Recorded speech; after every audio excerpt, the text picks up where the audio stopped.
intelligent animals with, individual personalities that you can actually identify. They're very similar to us. Most of the things that we do, you can see in them.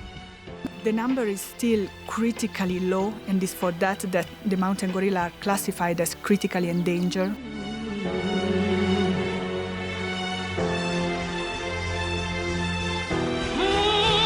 You have to speak language.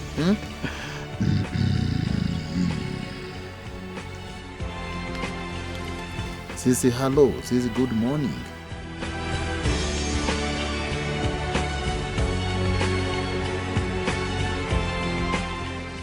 Rwanda is known as the land of 1,000 hills. The Virunga Range is a chain of volcanoes straddling the country's northwestern border. Mount Karisimbi is the highest, towering at 14,787 feet alongside its neighbour Mount Bisoke. These mountains are surrounded by some of the most densely populated rural communities in Africa. Rainforests high up on their slopes are threatened, but precious. They're home to one of the only two remaining populations of the critically endangered mountain gorilla.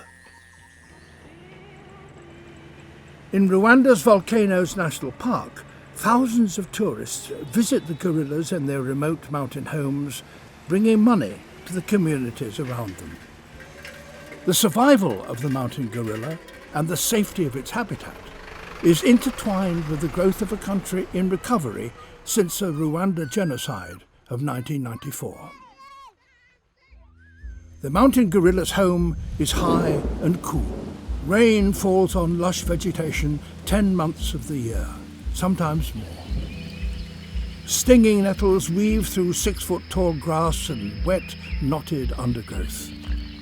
So do poachers, with their snares and their weapons.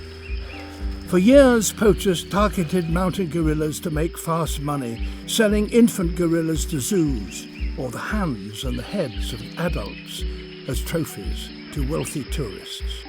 This environment is as dangerous to mountain gorillas as it is uncomfortable and exhausting for humans.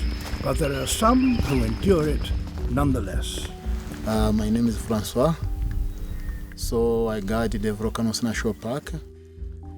It's very important, the guide, to know the gorillas, to the face, to the name. This is one Quiza silverback. Quiza, yeah. This group, they habitué the Diane Foster.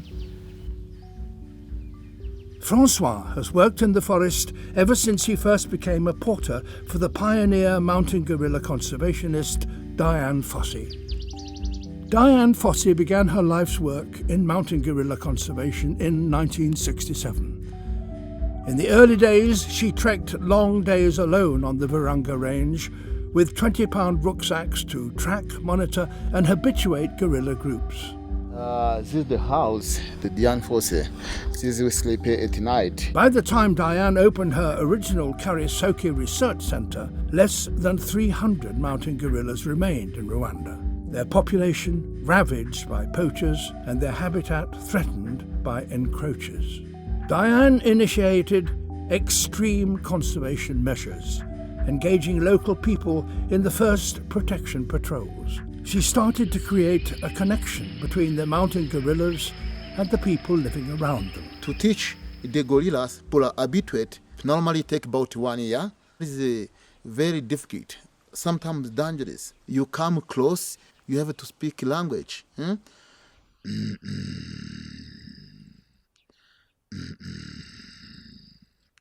This is hello, this is good morning. The sleepback say, this is no problem. This is no problem. Normally, this 80 bamboo is very, very happy. 20 bamboo is 1 beer.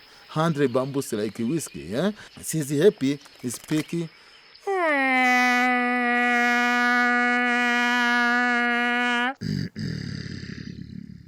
This is done for teaching the people.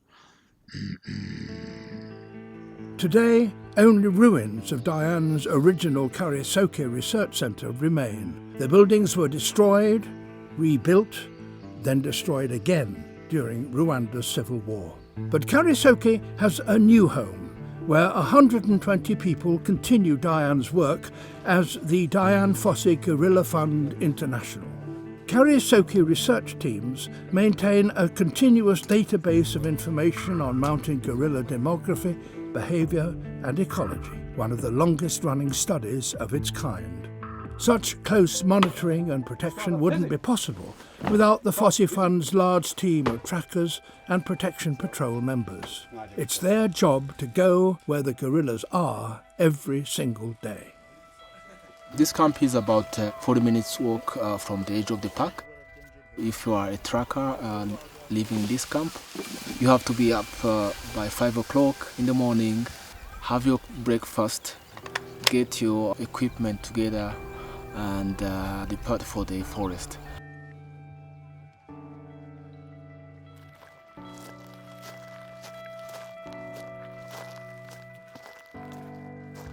We have a team of 60 trackers who follow gorillas every day, divided into the 9 gorilla teams that we are monitoring at the moment.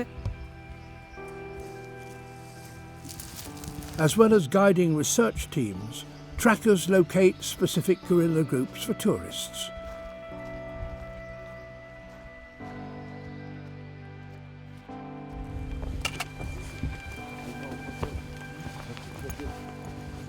Our trackers sometimes work between 8 and 9 hours a day. You do the same thing for 5 days before you get a chance to rest. You get to see your family once a week for 2 days. The environment can be very difficult. We have 2 dry months. The rest of the year is wet. We have to spend hours with gorillas under the rain. It's a very difficult life. But they know these gorillas very well. They see some of the infants born and really growing up to become dominant silverbacks. So it's something that makes them very proud and make them really appreciate this job. The mountain gorillas are tracked and monitored 7 days a week, 365 days a year. But still, as many as 2,000 snares are set in the park each year, targeting antelopes and other animals. These snares remain potentially fatal for the mountain gorillas. Protection patrols involve members of the Karisoke staff, local authorities, and also members of the local community, even ex-poachers. Every day we have a team to do a patrol, crossing around and remove snares always. I remember one baby called Ngwino died because of a snare. They are up, and our anti-poaching team went there to do a patrol. They removed around 30 snares there. We can remove even 60 snares per week. It's a dangerous job, but they have to do that, protecting gorillas and their habitat. Trackers have always been a target of poachers' retaliation, but the location of their work brings further dangers. The Virunga rainforest extends across the border to eastern Congo. This border region is still plagued with violence following the bloody Rwandan genocide and the Second Congo War. As recently as November 2012, the Congolese M23 rebel movement took control of the city. A month later, the Fossey Fund's Kazi anti-poaching camp was attacked by members of the largest Rwandan rebel group to operate in eastern Congo. The group call themselves the Democratic Forces for the Liberation of Rwanda. Our camp, one of our camps, the Kazi camp, was attacked. They started shooting in the tents. There were 7 trackers at that time. Some of the guys managed to get away. Unfortunately, one of our trackers was killed during the attack.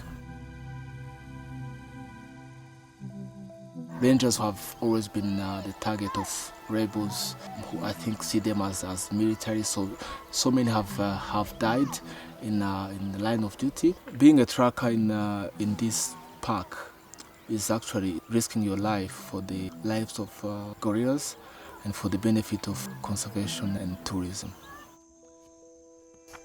Diane Fossey also made many enemies in her fight to protect the mountain gorillas. She ended up paying with her life. Diane was murdered in her cabin at Karisoke in 1985, a few weeks before her 54th birthday. The murder remains a mystery. Diane's body is buried in the grounds of her original centre alongside some of the gorillas she loved. Diane Fossey is not like the people to come close to her, it's like the animal come close to her. Sometimes people say Diane Fossey is crazy. It's true. It's not crazy. She's crazy not to walk in the gorilla together, not to talk about the gorillas. Diane Fossey knew that the survival of mountain gorillas depended on the education and progress of communities around them. Today, in this densely populated country, communities still live and farm right up to the edges of the gorilla's habitat. For conservation to really work, the Fossey Fund's initiatives must enable a safer, healthier life not only for mountain gorillas, but for these people. Bisate village, near Volcanoes National Park, is just one community that receives such support through the Fossey Fund's programs.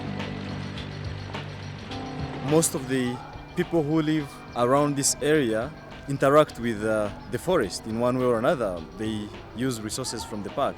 So I go to schools here and I teach children about the importance of conserving this forest. Can be improved if they join efforts to conserve gorillas instead of going to the forest to poach or to cut trees or to do other illegal activities.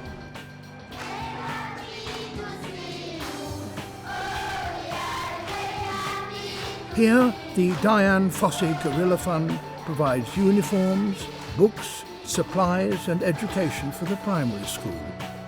The fund provides equipment, staff and salaries at the medical clinic and has provided a source of clean water for the whole community.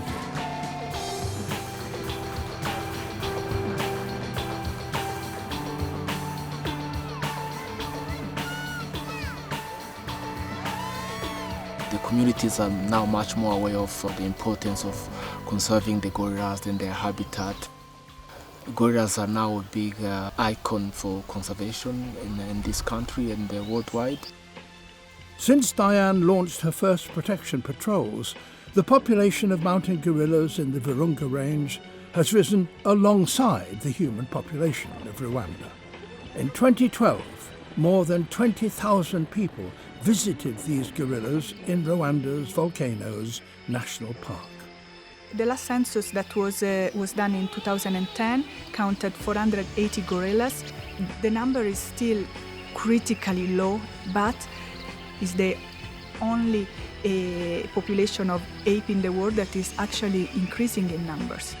Thanks to Diane, the gorillas are still alive, and thanks to the conservation effort that is done, the population is increasing.